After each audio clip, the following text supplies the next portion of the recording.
unit operasi Asianagri yang ada di Provinsi Sumatera Utara, Riau, dan Jambi, kita bisa dibilang salah satu certified oil producers terbesar, baik itu certified RSPO, ICC, dan juga ISPO, yang mana sertifikasi ini tidak hanya terbatas pada perkebunan inti kita, tapi juga kepada perkebunan kemitraan kita, baik itu pola Peertrans atau plasma, ataupun pola kemitraan dengan petani swadaya. Next.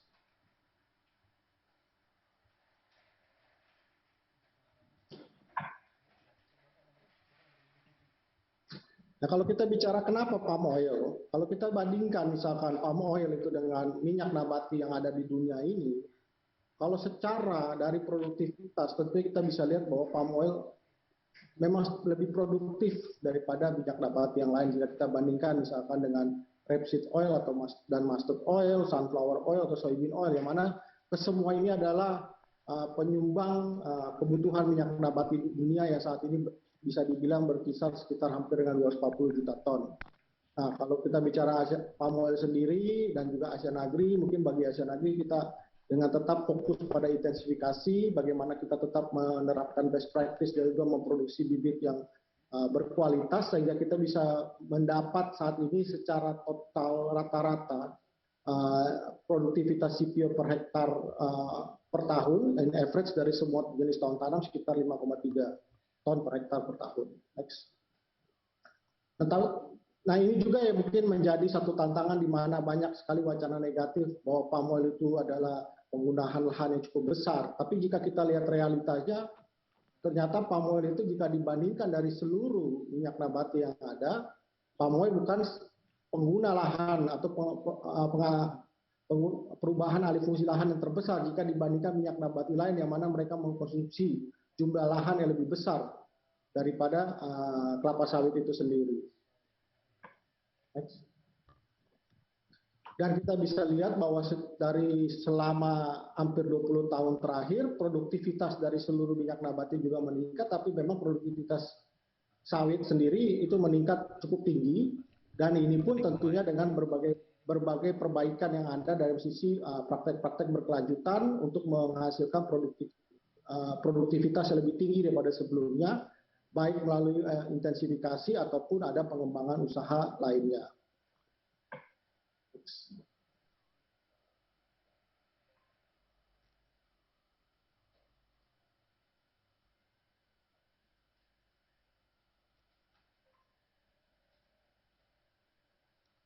Pertanyaan mulai dikolek Mas Aktif ya.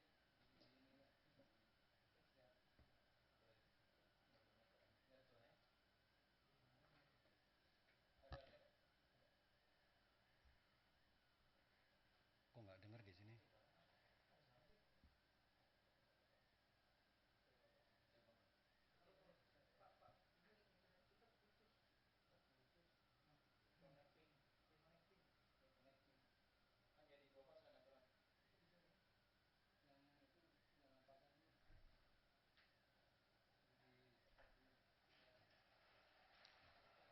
Audien dengar nggak ini audien?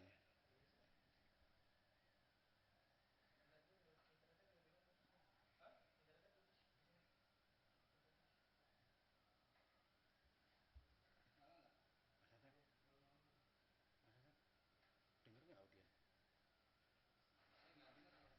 Hah? Audiennya dengar nggak? Recording in progress. Kelapa sawit itu ada limbah effluent dari pome, bagaimana kita coba capture gas metannya dan bagaimana bisa menghasilkan energi, dalam hal ini bisa menghasilkan listrik yang bisa digunakan pada akhirnya kepada masyarakat sekitar. Tentunya dalam beroperasi kita tidak bisa terlepas dari namanya community development, kita harus sama-sama membangun, karena kita hidup bersinambungan antara perusahaan yang beroperasi di daerah tersebut dan juga masyarakat sekitar. Jika masyarakat itu semua terbangun dan dapat hidup dengan layak, tentunya perusahaan juga dapat berkembang dan tumbuh bersama dengan masyarakat. Salah satu yang menjadi inisiatif kita, karena kita tahu bahwa di dalam perkebunan kelapa sawit bisa dibilang selama 5-10 tahun terakhir isu kebakaran hutan dan lahan itu cukup banyak sekali memberikan dampak negatif. Tentunya kami berkolaborasi dengan beberapa perusahaan di sekitar kegiatan operasi kami, di mana tergabung dalam namanya Fire Free Alliance, kita menjalankan program yang kita sebut program Desa Bebas Api, bagaimana bersama-sama dengan masyarakat sekitar peningkatan terhadap bahaya dari kebakaran hutan dan lahan dari sisi awareness-nya, dan bagaimana mempersiapkan tim dan juga kru setempat bekerjasama dengan masyarakat baik itu ring 1, ring 2 atau ring 3 bersama dengan Pemda dalam mengatasi jika terjadi insiden kebakaran.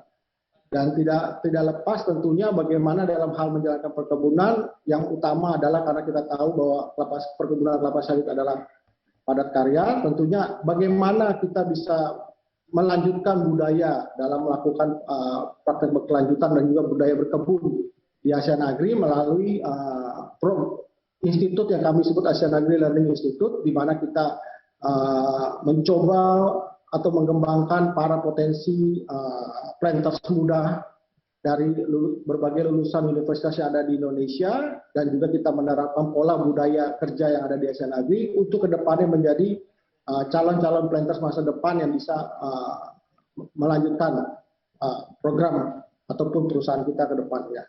Dan tidak menutup kemungkinan bahwa dalam hal kita menjalankan sustainable initiative, tentunya ada namanya stakeholder engagement, bahwa semua pihak itu mempunyai peran aktif masing-masing dan penting bagaimana kita bisa mencapai kelapa sawit yang berkelanjutan. Bagaimana kita bekerja sama dengan berbagai stakeholders, baik itu dari sisi buyers ataupun dari sisi suppliers, dari sisi misalkan technical partners, tentunya juga dengan NGOs, bagaimana kita semua sama-sama bisa pada akhirnya mencapai apa yang kita sebut perkebunan kelapa sawit yang berkelanjutan. Next. Kalau bicara dengan best management practice yang dijalankan di Asiana Agri, ini yang sebenarnya Asiana Agri percaya dan kita terapkan di seluruh perkebunan dan kegiatan operasi kami, dimulai dengan yang kita sebut integrated pest management, bagaimana kita memaksimalkan penggunaan biological dalam hal penanganan hama dan penyakit, dan meminimalkan penggunaan chemical seminimal mungkin.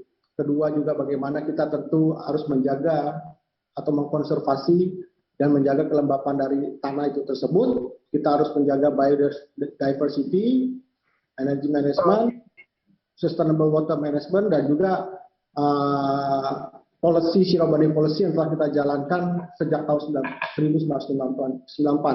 Dan ini semua tentunya best practice ini mendukung bagaimana kami tetap bisa mencapai full sertifikasi dan juga bisa mempertahankan sampai dengan hari ini, baik sertifikasi yang kita harus banggakan untuk Indonesia itu ISPO, ada RSPO, ICC, GMP untuk bungkil sawit, kita juga ada poster untuk beberapa market di Eropa dan lain-lain. Jadi kalau bisa dibilang kompleksitas sertifikasi yang meregulasi atau diminta oleh para buyer kita yang di luar itu cukup kompleks, bahkan sampai seluruh rantai pasok itu ataupun jenis produk yang dihasilkan telah cukup lengkap sertifikasi yang diharuskan agar produk kita bisa diterima di pangsa internasional. Next. Nah, kalau bicara Asiana Agri sendiri, Asiana Agri sendiri mengedepankan namanya kemitraan, dan program kemitraan ini sudah kita terapkan bisa dibilang lebih dari 30 tahun lalu, di mana kita mulai dengan program pemerintah yang waktu itu mungkin disebut Pirtrans pada tahun 88. Kami bekerja sama dengan mitra kita, dan saat ini tentunya beberapa mitra itu sudah masuk dalam fase replanting, dan kita harus bersama-sama memastikan bahwa program itu harus tercapai ataupun terlaksana dengan baik sehingga kelangsungan daripada usahanya pun juga bisa tetap terjaga ke depannya. Dalam menjalankan program atau seluruh kegiatan operasi dari Asiana Agri kita karena sama dibawa dari kelola oleh RGE Group, kita percaya atau sejalan dengan founder filosofi kita bahwa bisnis itu pertama-tama harus baik atau berdampak positif kepada komunitas. Setelah itu bisnis itu juga harus dapat berdampak positif kepada negara. Bisnis itu juga harus dapat berdampak positif kepada lingkungan dan membawakan dampak yang baik kepada customer, baru dapat memberikan manfaat yang maksimal kepada perusahaan. Sejalan dengan filosofi ini yang telah diterapkan dari awal, makanya kami start dulu dengan sebagai salah satu pioneer dalam program Pirtrans, di mana kita berpartner hampir 60.000 hektar program plasma. Dan ini sekitar luasannya ini bisa dibilang hampir 40% dari luasan inti dari Asian Agri itu sendiri. Next. Kalau kita bicara sumbangsi produktivitas dari sisi CPO yang dihasilkan oleh Asian Agri, bisa dilihat bahwa produksi yang dihasilkan oleh inti kita itu berkisar sekitar 45%, sedangkan 55% itu adalah dari luar, yang mana dihasilkan oleh petani melalui program kemitraan kita atau plasma, ataupun melalui petani swadaya ataupun suplai buah pihak ketiga yang kita kerjasamakan dan juga kita bermitra. Next.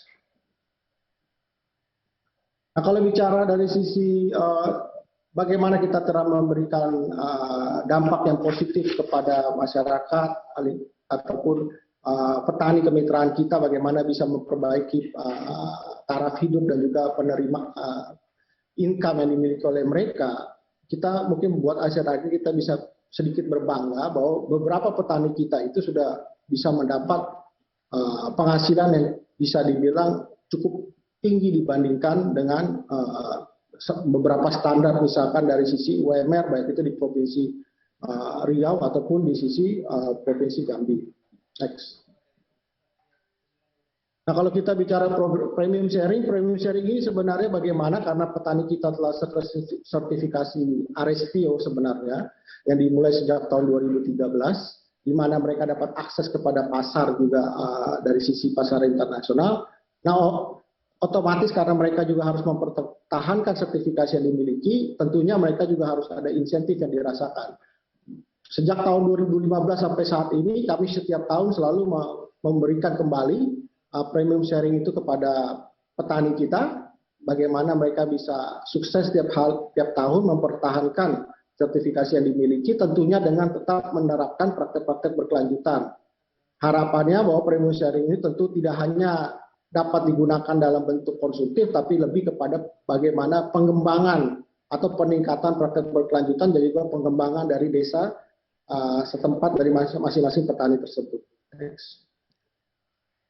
Nah, kalau kita di Asian Agri saat ini seperti saya tadi jelaskan di awal, saat ini karena kita jumlah dari luasan kemitraan kita sudah sama dengan luasan inti kita, pada tahun 2018 kita melakukan satu komitmen yang namanya mempertahankan one-to-one komitmen, di mana 1 hektar inti harus berbanding dengan 1 hektar kemitraan. Dan sejak itulah di 2018 sampai sekarang kita tetap mempertahankan, termasuk bagaimana kita juga harus menjaga kelangsungan mereka yang secara mayoritas saat ini sudah mulai masuk kepada masa replanting, dengan kami tetap bersama-sama dengan mereka memastikan program replanting terlaksana dan kita mulai dengan satu siklus yang baru ke depannya.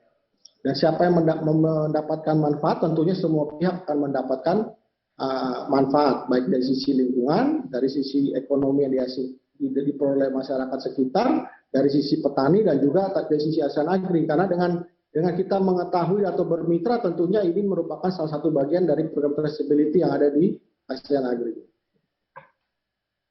Next. Jadi program kemitraan dengan petani swadaya sebagai bagian dari pencapaian one-to-one tadi, sebenarnya sudah kita mulai sejak tahun 2012, di mana kita mulai meng-engage seluruh rantai pasok kita yang berasal dari luar atau biasa kita kenal dengan dua pihak ketiga.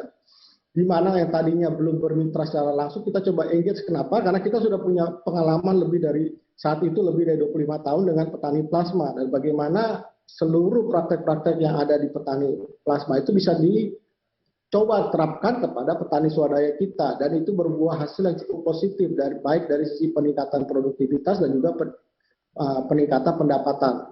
Dan mulai dari tahun 2012 itu kita terus kembangkan setiap tahunnya, dan pada akhirnya 2018 kita mencapai apa yang tadi saya sebut sebagai one-to-one komitmen, dan tidak akan berhenti di situ, dan kedepannya pun luasan ini tentu akan selalu bertambah. Tapi kita juga percaya bahwa pendekatan kemitraan tidak bisa hanya stop pada kemitraan, tapi bagaimana memastikan bahwa seluruh kemitraan kita juga harus menjalankan praktek-praktek berkelanjutan. Misalkan tadi petani plasma kita yang sudah ada sertifikasi berbasis RSPO dan ICC, kenapa tidak bisa dilanjutkan juga kepada petani swadaya kita? Tapi kita tidak tidak harus lupa bahwa kita juga harus memperhatikan bagaimana kita harus memastikan petani kita juga bisa mendapatkan sertifikasi ISPO, karena sekarang masih bersifat sukarela, tapi bagaimana nanti persiapan memasuki jika tahun 2025 di mana diharuskan menjadi satu mandatori untuk ISPO seperti layaknya perusahaan itu sendiri.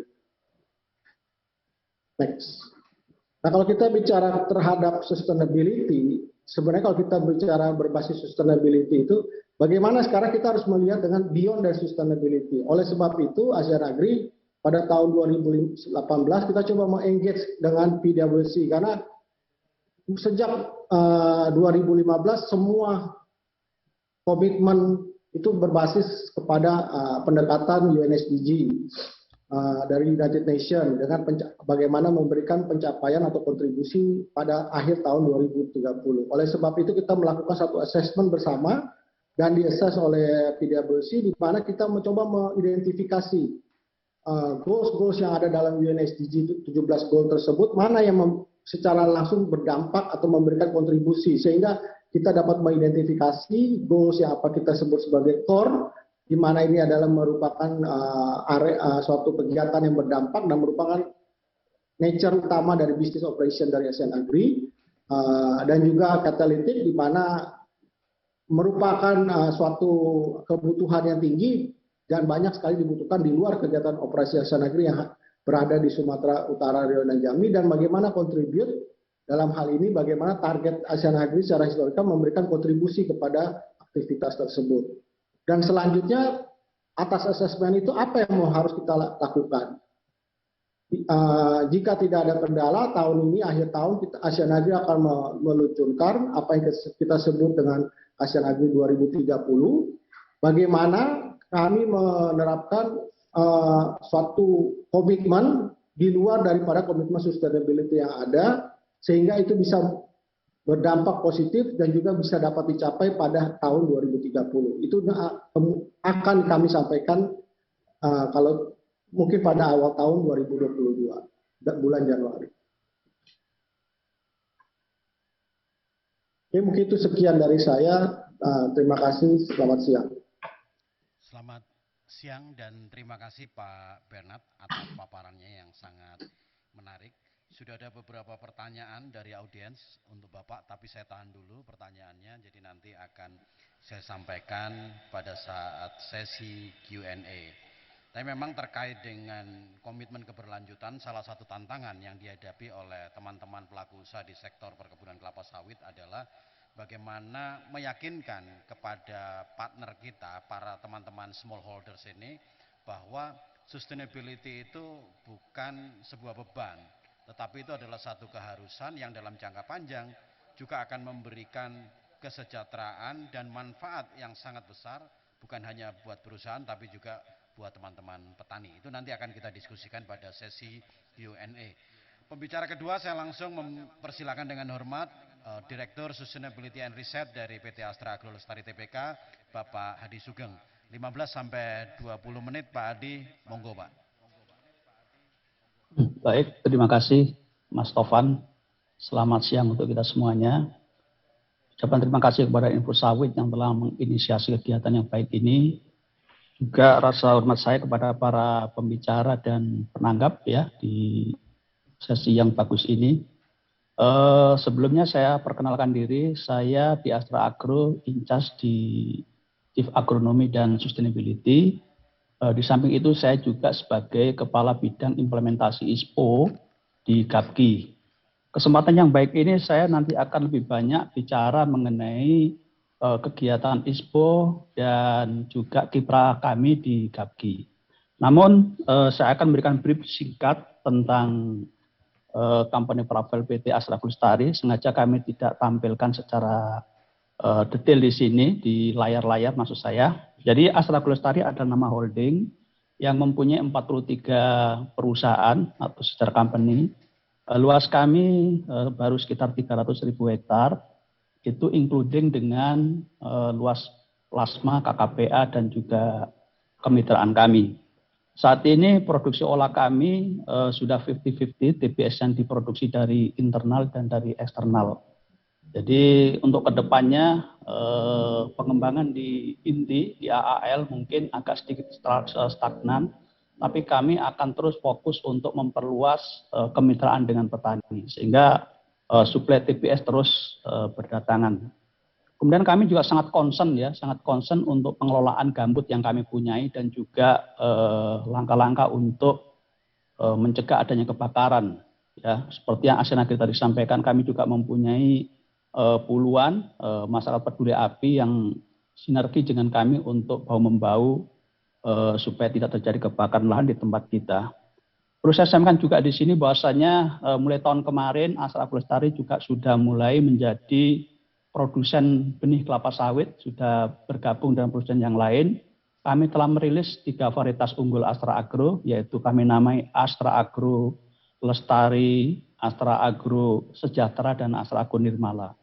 Saat ini untuk progres ISPO sendiri, Astra Agro sudah 90% dari perusahaan kami sudah sertifikasi ISPO, dan sisanya on progress akan kami targetkan selesai di tahun 2023. Baik, saya lanjut, next. Ini remembering untuk kita semuanya, bahwasannya kelapa sawit ini sangat seksi, ya, sangat useful, di mana market share kelapa sawit dibanding dengan komunitas yang lain paling tinggi, yaitu 35% kita berkontribusi. Sudah berbagai macam produk food dan non-food diproduksi dari kelapa sawit ini, sehingga bisa kita katakan kita tidak bisa hidup tanpa sawit 24 jam dalam sehari, 7 hari dalam 1 minggu, dan 365 hari dalam setahun. Artinya ya sawit ini memang benar-benar powerful, dan sejalan dengan ini pasti banyaklah serangan-serangan kepada industri ini. Next. Ini adalah beberapa negara ekspor tujuan kita, artinya hampir seluruh negara di dunia ini sudah mengimpor daripada kelapa sawit.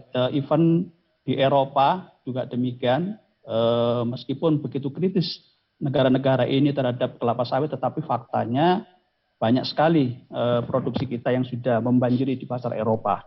Bahkan di chart itu juga terlihat ya termasuk dalam 3 besar lah. Jadi selain Cina, India, dan juga Uni Eropa ya. Kemudian saat ini kita patut berbangga bahwasanya industri kelapa sawit ini pelakunya sudah didominasi oleh petani ya, petani dan perusahaan-perusahaan swasta yang awalnya adalah didominasi oleh PTBN.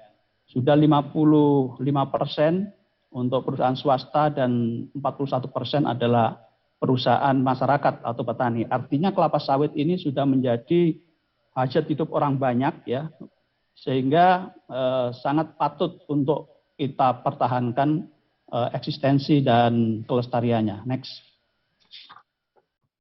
Nah, ini adalah gambaran mengenai trade balance kita. Bisa kita bayangkan ya, apabila tidak ada sawit, negara kita pasti akan mengalami minus trade balance ya. Beberapa tahun dari awal sampai dengan hari ini, kelapa sawit selalu memberikan sumbangan plus kepada trade balance kita. Kemudian juga kita patut berbangga, produksi kita terus meningkat, serapan dalam negeri juga meningkat, baik food maupun biodiesel kita. Artinya barang ini masih sangat terbuka lebar demand-nya, baik di dalam dan di luar negeri. Dan catatan kita bisa sama-sama lihat, 17 juta, tidak kurang dari 17 juta masyarakat bergantung di industri ini sebagai pekerja, kemudian juga 3 ribuan petani juga terlibat dalam usaha ini. Next. Oke, ini ada seperti mirip yang tadi disampaikan oleh Pak Bernard. Jadi artinya kelapa sawit ini ya sangat efisien dalam penggunaan lahan, bahkan 6 sampai 7 kali lipat dibanding dengan komoditas yang lain, dan juga produktivitasnya juga tertinggi ya, tertinggi. Bisa kita lihat di sini dari 22 juta hektar sawit atau hanya sekitar 8,6% dari luas nabati komoditas nabati di dunia itu sudah berkontribusi 40% dari produksi minyak nabati atau 76 juta itu dihasilkan dari kelapa sawit. Sementara kalau kita misalnya lihat kompetitor kedua adalah kedelai dengan luasan 122 juta hektar, dia hanya bisa memproduksi 58 juta minyak. Jadi artinya sangat-sangat jauh kalau dibandingkan dengan kelapa sawit. Saat ini kita dari statistik kita melihat bahwasanya kebutuhan tambahan minyak nabati ini adalah tidak kurang dari 7 juta ton per tahun. Untuk food dan non-food itu sekitar 5 juta dan 2 jutanya adalah untuk biodiesel. Artinya apa? Artinya ini adalah peluang bagus bagi kelapa sawit melalui program intensifikasinya maupun ekstensifikasinya. Dan make sense apabila kebutuhan sekitar 7 juta ton per tahun ini apabila dicukupi dari kelapa sawit hanya sekitar 1,5 juta perulahan tambahan baru. Kalau dibandingkan dengan yang lain tentunya sangat jauh. Jadi artinya sangat make sense apabila adanya potensi tambahan demand ini bisa dipenuhi dari kelapa sawit. Next mungkin. Kami pelaku usaha sangat berterima kasih kepada pemerintah yang senantiasa memikirkan untuk sustainability dari kelapa sawit ini.